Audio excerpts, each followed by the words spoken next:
কি ব্যাপার নাইম, ঘটনা কি? দাঁড়া আসো যে।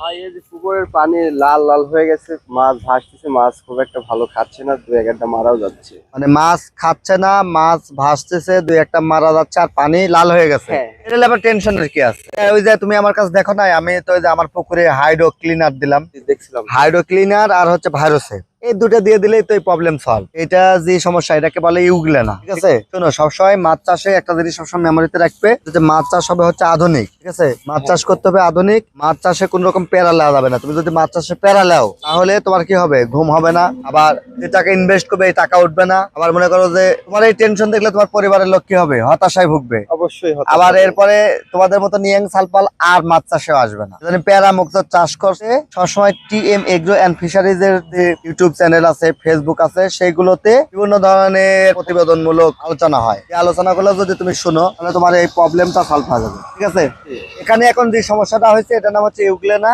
এটার থেকে তুমি যদি পরিত্রাণ পেতে চাও, তাহলে তোমাকে ইউজ করতে হবে হচ্ছে হাইড্রো ক্লিনার এবং হচ্ছে ভাইরোসেভ প্লাস। এখন এখানে জায়গা কতটুকু আমি তোমাকে একটু হিসাব করে বলি কতটুকু লাগবে। এটা 3 বিঘা পুকুর। জল করে কি 3 বিঘা? হ্যাঁ। পানির গভীরতা কেমন আছে? পানির গভীরতা 4.5 থেকে 5 ফিট। আচ্ছা আচ্ছা, তো এখানে তোমার এই 3 বিঘাতে তুমি 6 কেজি হাইড্রো ক্লিনার দাও। এটা দেওয়ার একদিন পরে তুমি ভাইরোসে প্লাস 500 ml দিয়ে দাও। এখন তোমার এই সমস্যা সমাধান হয়ে যাবে। তাহলে আমি আজকেই এগুলা প্রয়োগ করতেছি। হ্যাঁ, এটা অবশ্যই তুমি আজকেই প্রয়োগ করো। আর পাশাপাশি এই যে মরা ব্লুম আছে, এটা যতটুকু সম্ভব হয় এটা সুন্দরভাবে দড়ির সাথে খড় করতেছেন, ওই যে গরু খাওয়ানোর যে খড় মানে পোয়াল, এটা সুন্দর করে পেঁচালে ওই পারে একজন, এই পার থেকে একজন, দুইজন এভাবে যদি পার থেকে টানো, তাহলে এটা সুন্দরভাবে উঠে যাবে। অথবা তোমার যদি মোটর থাকে, তাহলে এক সাইড থেকে পানি দিলে অটোমেটিকলি এক সাইড হয়ে যাবে। সাইড হয়ে এটা তুলে ফেলে দাও, তাহলে তোমার প্রবলেম সলভ হবে, সৌন্দর্য থাকবে এবং তোমার এই পুকুরের যে এই যে ইউগ্লেনা বা এই যে লালচে শ্যাওলা, এটা দূর হয়ে যাবে। তুমি ভালোভাবে মাছ চাষ করতে। শুনো, মাছ চাষের টেনশন ছাড়া মাছ চাষ করবে, সবসময় প্রোবায়োটিকের ডোজ কমপ্লিট করবে,